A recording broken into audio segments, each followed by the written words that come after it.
Assalamualaikum warahmatullahi wabarakatuh. Apa kabar siswa-siswi semuanya? Mudah-mudahan semuanya dalam keadaan sehat walafiat. Ya, tetap semangat belajar meskipun kita tidak saling bertatap muka, tapi proses pembelajaran masih terus harus dilaksanakan.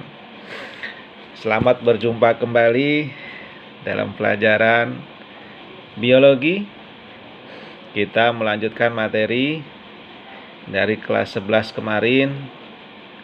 Sekarang berlanjut ke kelas 12. Pertama, Bapak ucapkan selamat untuk kalian karena sudah dapat melanjutkan naik ke kelas 12. Materi kita pada hari ini tentang pertumbuhan dan perkembangan. Ya, untuk standar kompetensinya memahami berbagai sistem dalam kehidupan manusia.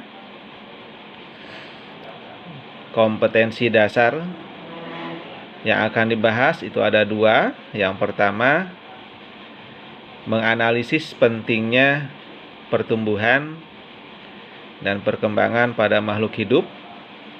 Dan yang kedua, mendeskripsikan tahapan perkembangan manusia. Baik, siswa-siswi semuanya, kelas 12, kita memasuki materi kita pada KD pertama, pertemuan pada hari ini. Disiapkan catatannya, kemudian fokus untuk mendapatkan pembelajaran hari ini. Oke? Materi yang pertama akan disampaikan yaitu tentang faktor-faktor yang mempengaruhi pertumbuhan dan perkembangan. Ya, apa itu pertumbuhan? Apa itu perkembangan? Kedua kata ini seolah sama tapi berbeda. Pertumbuhan dan perkembangan merupakan dua proses yang berjalan sejajar dan berdampingan. Ada pertumbuhan, ada perkembangan. Jadi proses pertumbuhan dan perkembangan tidak dapat dipisahkan satu dengan yang lain. Setiap makhluk hidup mengalami yang namanya proses pertumbuhan dan perkembangan. Misalnya yang terjadi pada diri kita. Kalau diamati, keadaan ketika kita bayi sangat berbeda dengan keadaan saat ini. Saat bayi, ukurannya, volumenya, tingginya, panjangnya berbeda dengan keadaan sekarang. Bayi juga lucu. Sekarang masih agak lucu. Apa itu pertumbuhan? Adalah proses pertambahan ukuran yang tidak dapat kembali ke asalnya atau irreversible. Kalau sudah memanjang, tidak akan balik lagi menjadi pendek. Ya, sudah tinggi, pohon sudah tinggi, tidak akan kembali lagi menjadi pohon pendek kecuali ditebang. Yang meliputi pertambahan volume dan pertambahan masanya. Ada pertambahan volume isinya, ada pertambahan beratnya.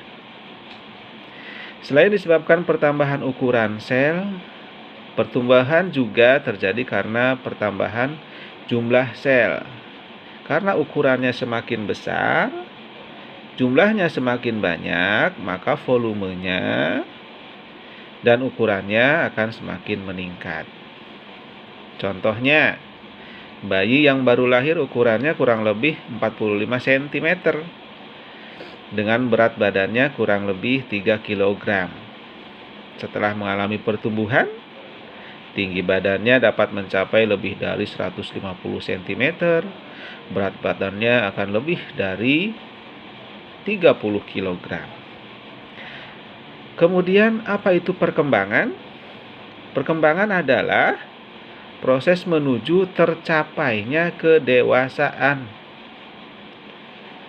Pada tingkat seluler, perkembangan dapat berupa diferensiasi sel-sel yang baru membelah, membentuk jaringan yang menyusun organ tertentu. Pada tumbuhan, perkembangan ditandai dengan munculnya seperti bunga atau buah. Ketika muncul bunga atau buah, berarti dia sudah masuk kepada fase perkembangan. Sedangkan pada hewan dan manusia ditandai dengan kematangan organ reproduksi sehingga siap menghasilkan keturunan. Semuanya sudah mengalami pubertas? Sudah. Ya. Anak SMA sudah mengalami pubertas, perkembangan. Ditandai dengan apa? Keluarnya air mani untuk laki-laki. Apalagi? Suaranya yang membesar laki-laki, tumbuhnya jakun. Ya. Perempuan head, menstruasi. Ya, pertumbuhan, adanya pertumbuhan rambut di tempat-tempat tertentu. Itu mengalami perkembangan. Perkembangan juga menyebabkan perkembangan psikis dari usia bayi, kemudian anak-anak, menjadi dewasa. Coba kalau kamu perhatikan, tinggi dan besar badanmu bisa jadi berbeda bila dibandingkan dengan teman-teman sekelasmu. Padahal usia kalian hampir sama. Dengan kata lain, waktu tumbuh dan berkembangnya hampir sama. Mengapa demikian? Hal ini disebabkan karena pertumbuhan dan perkembangan dipengaruhi oleh beberapa faktor. Karena ada perbedaan faktor yang mempengaruhi pertumbuhan dan perkembangan, maka tinggi dan besar badan teman-teman sekelasmu bisa berbeda-beda. Ya. Apa itu? Coba kita perhatikan faktor-faktor apa saja yang mempengaruhi pertumbuhan dan perkembangan. Yang pertama, faktor dalam, internal yang ada dalam tubuh kita, yang ada dalam tumbuhan itu sendiri. Misalnya, 1, gen adalah substansi atau materi pembawa sifat yang diturunkan dari induknya. Gen mempengaruhi ciri dan sifat makhluk hidup. Misalnya, bentuk tubuhnya, tinggi tubuhnya, warna kulitnya, warna bunganya, warna bulunya, rasa buahnya, dan sebagainya. Gen. Jambu air, meskipun namanya sama jambu air, tapi rasanya berbeda-beda, ukurannya berbeda-beda, warnanya juga berbeda-beda. Itu karena mempunyai gen yang berbeda. Termasuk kita manusia. Namanya sama manusia, tapi warna kulitnya berbeda, rambutnya berbeda. Ya. Apalagi? Wajah pasti berbeda, hidungnya berbeda. Ada yang tinggi, ada yang pendek, matanya berbeda, ada yang belok, ada yang sipit. Ya, itu karena gennya. Meskipun peranan gen sangat penting, faktor genetis bukan satu-satunya faktor yang menentukan pola pertumbuhan dan perkembangan. Ada lagi, yang kedua adalah hormon. dalam internal, faktor internal. Yang kedua adalah hormon. Catat ya. Hormon merupakan zat yang berfungsi untuk mengendalikan berbagai fungsi di dalam tubuh kita, tubuh makhluk hidup. Meskipun kadarnya sedikit, hormon memberikan pengaruh yang nyata dalam pengaturan berbagai proses di dalam tubuh makhluk hidup. Hormon yang mempengaruhi pertumbuhan dan perkembangan pada makhluk hidup, ragamnya banyak. Ya, ada beberapa jenis. Misalnya, hormon pertumbuhan. Ya, ada beberapa macam hormon pertumbuhan pada tumbuhan misalnya. Di antaranya auksin.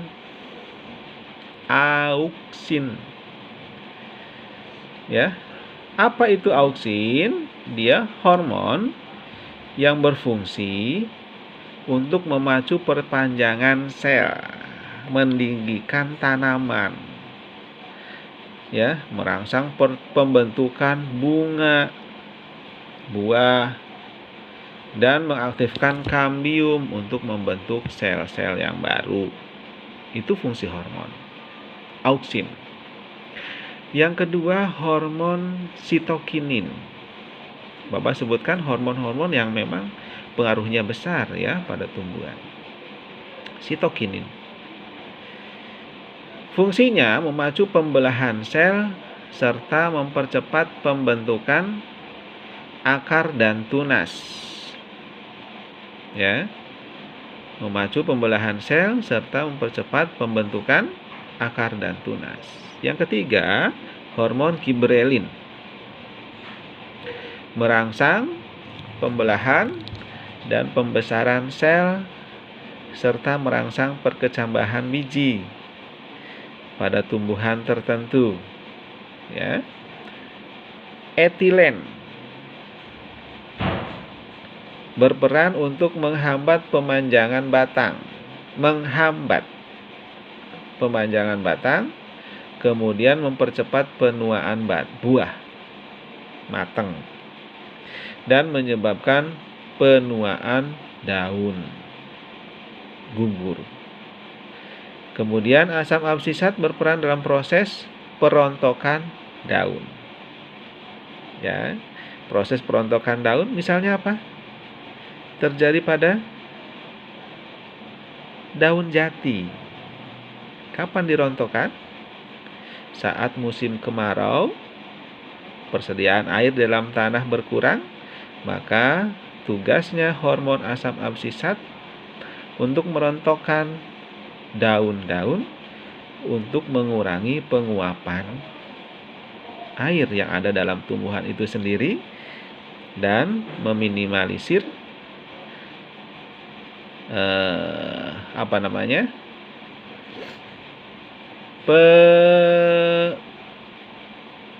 penyedotan air dari dalam tanah. Hormon pada hewan, misalnya tiroksin yang mempengaruhi pada hewan, mengendalikan pertumbuhan hewan. Pada katak, hormon ini merangsang dimulainya proses metamorfosis. Ya, misalnya pembentukan kaki, ya, pada saat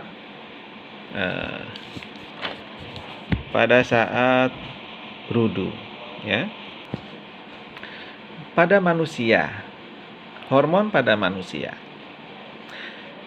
Hormon dihasilkan oleh kelenjar endokrin atau kelenjar buntu, yaitu suatu kelenjar yang tidak mempunyai saluran. Beberapa hormon pertumbuhan pada manusia antara lain hormon tiroksin dihasilkan oleh kelenjar gondok atau tiroid. Hormon ini yang mempengaruhi pertumbuhan, perkembangan, metabolisme karbohidrat di dalam tubuh manusia. Kekurangan hormon ini pasti dapat mengakibatkan myxoedema, ya, atau kegemukan. Yang kedua, hormon pertumbuhan. Hormon ini dihasilkan oleh hipofisis bagian depan. Disebut juga hormon somatotropin. Peranannya adalah mempengaruhi kecepatan pertumbuhan seseorang. Seorang anak tidak akan tumbuh dengan normal jika kekurangan hormon pertumbuhan. Pada masa pertumbuhan, kelebihan hormon ini akan menyebabkan pertumbuhan raksasa kalau kelebihan juga. Ya. Kalau kekurangan, ada namanya kerdil atau kretinisme. Ya. Kemudian hormon testosteron adalah hormon yang mengatur perkembangan organ reproduksi dan munculnya tanda-tanda kelamin sekunder pada laki-laki. Ya.